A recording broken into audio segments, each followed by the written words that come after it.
In this module, we're going to be working on a demonstration of how to analyze satellite imagery. So go ahead and start up ArcMap if you haven't already. I want to just show you a little bit about the data we're going to be working with. You should have already downloaded this Demo 5 data folder. You should have a series of individual images here. Landsat ETM, Global Land Survey 2000, Band 1, 2, 3, 4, 5, 6, 7, and 8. Then you should also have a shapefile up here. These are a few different quad sheets, sort of a shapefile that is the boundaries of the quad sheets for South Bend here. So what you probably noticed right away is that all of the bands from this Landsat ETM satellite image are separate. This is very commonly how you might download imagery. So this is why I give them to you this way, because we need to learn how to stack them together first before we can start to learn how to analyze them. So if we add these in to ArcMap using our Add Data button up here, go into Demo 5, just select all 8 of them, leave the quad sheets alone for the moment, hit Add, and what they're going to come in as is a series of independent grayscale images, each one representing the reflectivity of that particular band that the Landsat satellite has sampled.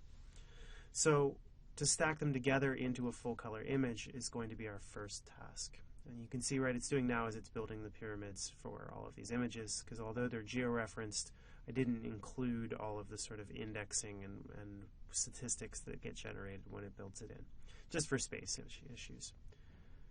So if you wanted to look at these in a little bit more detail, you can zoom in and out on them. So we have our band 1 is going to be 255 is the high, the low is 27. That's the reflectivity in one particular band. You can look through them all. What you may begin to notice is that as you get further and further out, it stops looking quite as much like a photograph would. When you get to band 6, actually if we zoom in a little bit, you probably notice that band 6 is actually at a lower spatial resolution. It's a thermal band. Band 7 is at the same. And then when we get to band 8 is actually a high resolution panchromatic image. So it's going to be even a higher resolution image than some of the other ones like 7 is. You can see that there's a lot more pixels in there. So the very first thing we want to do, I'm just going to minimize these over here just for ease of seeing them. So we want to load up our image analysis toolbar. And this will give us the ability to create that stacked view, but also begin to do some of the different satellite imagery analysis techniques that we want to work with in this module. So if you don't already have it open, you go to Window, Image Analysis to open that toolbar. I'm going to make mine just a little bit bigger because it's really important that I, at this point when I start to do the layer stack, can see what the band numbers are. These are pretty long file names. So you want to make sure that they're in the right order, that they go from 1 at the top to 8 at the bottom. And we want to select all of them but 8. Now why is that? Well, 8 is at a higher spatial resolution than the rest of them.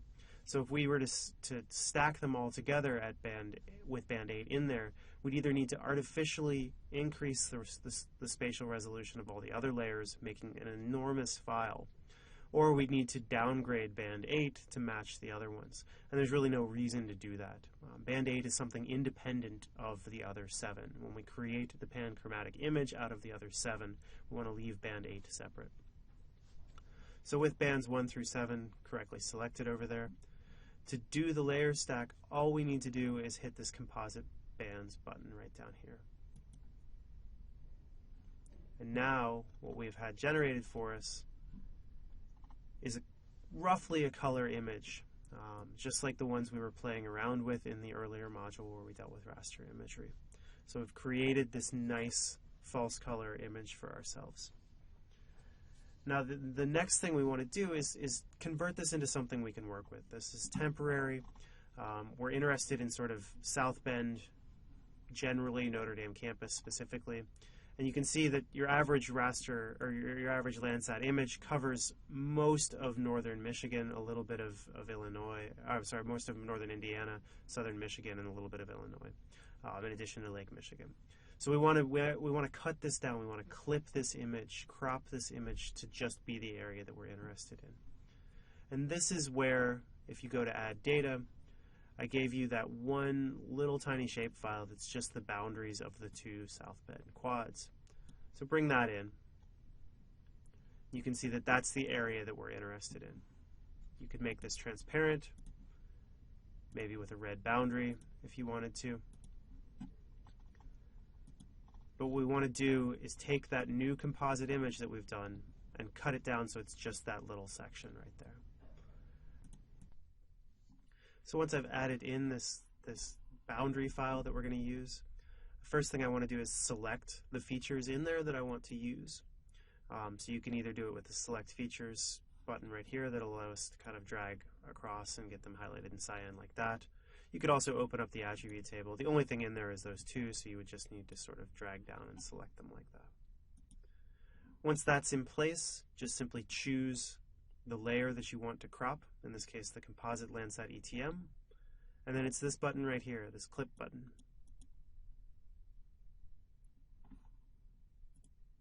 So I did it twice by accident, just ignore the other one that I just removed. And you can see that once I turn off all the other layers, I now have just that little section that I'm interested in. So I want to do the same thing with band 8. Band 8 was that one that I didn't deal with anything yet with. So I want to go down and find band 8, make sure my quads are turned on and selected. With band 8 selected in the image analysis window, I'm going to choose this button. Now I have one of band 8 as well. So at this point, I'm done with all of my individual bands. I'm done with the composite of the entire thing. The only thing I want to do is I want to save these two little sections.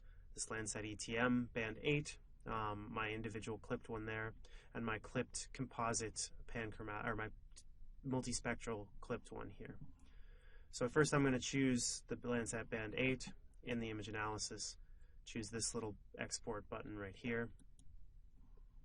Again, it's giving me all my information already. It's in the right extent, it's in the right spatial preference or spatial reference. My cell size, this is a 15-meter resolution image. This is good. Want to make sure I've chosen the proper folder. So demo 5 data. And I want to make sure that I'm giving it a useful name. So in this case, I don't think clip is as useful as South Bend would be.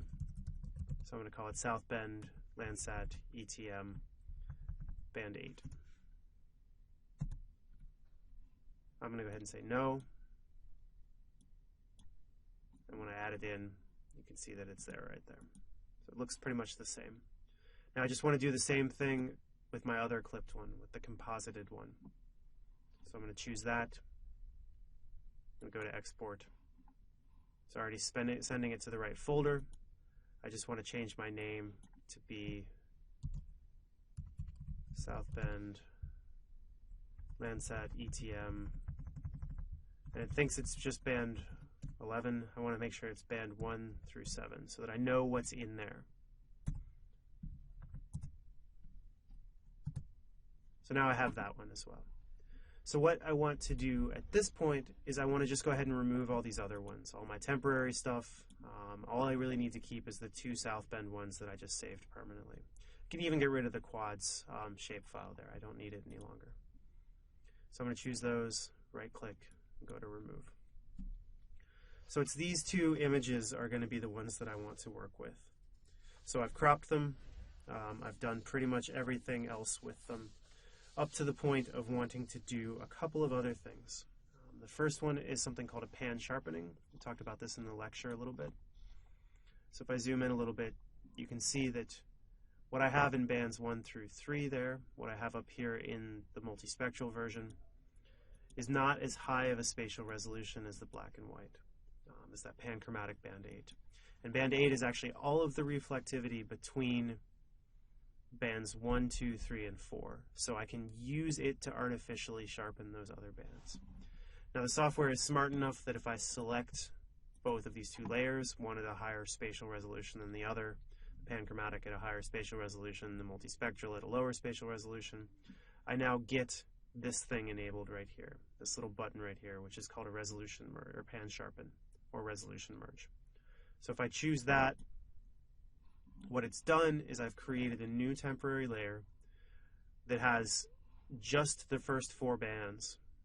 So if I were to go into properties and go over to my symbology and try to change bands, well, it's thrown out 6, 7, or 5, 6, and 7 because I don't have any information for them. And it's created an image that is artificially sharpened there for me. So it looks like it's the same spatial resolution as the panchromatic band 8, but it contains the first 4 bands of the multispectral bands 1 through 7. Now if I want to save this permanently, I can do it using this export button right here. And I think that name is sufficient, so I'm going to call it pan sharp Southband Landsat, but in this case it's only bands 1 through 4. And you can see that my cell size has gone down to 15 from 30. So I'm just going to bring that in. It's now permanent. Now it's very tempting, this is my permanent version here. It's very tempting for a lot of people throughout the rest of these modules to use this pan sharpened one as the default image. I wouldn't recommend that. I would always use the original ones. The pan sharpened is really just sort of a fancy way of displaying the data. If you're doing any sort of very quantitative analysis, you do want to do that on the original bands, original banded image, the bands 1 through 7. So I'm just going to turn off the pan sharpened at this point. So we've now run this pan sharpening on it, and you saw that it chose to use bands 1 through 4. Now, what if you had a panchromatic image that was only bands 1 through 3? Fortunately, there are ways to set this in the image analysis toolbar, and we do that with this button right here. So if we choose this thing, this will allow us to go to pan sharpen, and we could choose what method it's using, which bands it's using, a few other different things that are happening in there. So there's a few different other kind of versions that we could do. And this button, these tools in here are particularly important when we start working with the vegetation indices. So we're going to just do that real quick now as our last part of kind of basic satellite imagery analysis. So if you remember, there are vegetation indices. We talked about them in the lecture for this module. The most common one is the Normalized Difference Vegetation Indices Index, Ndvi, and that's going to be the one we work with here. Now again, you want to run this on your band 1 through 7. You don't want to run this on the pan sharpened necessarily. And there are a few different things we need to worry about first. The most obvious is what band is near infrared and what band is red. We have to set that so that it knows which ones to use. So we do that in the tools up here. So Ndvi, it's going to ask us what is the red band and what is the infrared band. Well, for a Landsat ETM image, the red band is 3, the near infrared band is 4. So it's actually the default is proper. If you had, say, a Landsat MSS, the older sensor, I've shown you one of these earlier in the modules, it would be 2 and 4 would be the ones you'd want to use. If you're dealing with an Aster image, it's 2 and 3. 2 is the red band, 3 is the near infrared band. But for this particular one, the default 3 and 4 is proper. Choose OK. And then to run the Ndvi, it's this, once you have it selected up here, it's just this simple little maple leaf Canada flag looking button. Choose that. Now it's going to run it, and what we end up with is something that makes some degree of intuitive sense. The areas in red like that are areas that there's very little vegetation. If you go back and look at the original image, those are paved mostly. Areas that are darker green are forests, denser vegetation. These are mostly croplands. There are a few little forests in here that tend to be even darker. Golf courses tend to be fairly obvious the way they show up.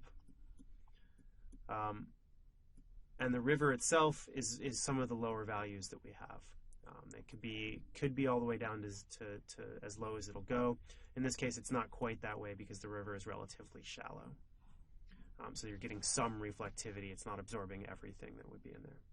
Now you notice probably that this has come up as minimized, and that's because it does it sort of in a silly way. We talked about how Ndvi is usually from -1 to 1, but the way that it's done in ArcGIS, it goes from 0 to 200. Well, it's also put in 256 possible values. So there's even values that are higher than anything we would ever have. So it's given each individual color possible value its own color in there. So I don't necessarily find that quite as useful as it could be. It's a little hard to figure out exactly what you're looking at, but it does still give you the same data that a regular NDVI would do. It's just scaled a little bit differently. So part of the assignment for this one is to experiment with running an NDVI on a different image. There's a few different satellite images that were part of the data for the module on raster data. So we may want to experiment with that. And those are a case where you would need to change what band combinations are being looked at. Otherwise, follow along with the demo notes to do the assignment itself. And if you have any questions, please do not hesitate to contact me.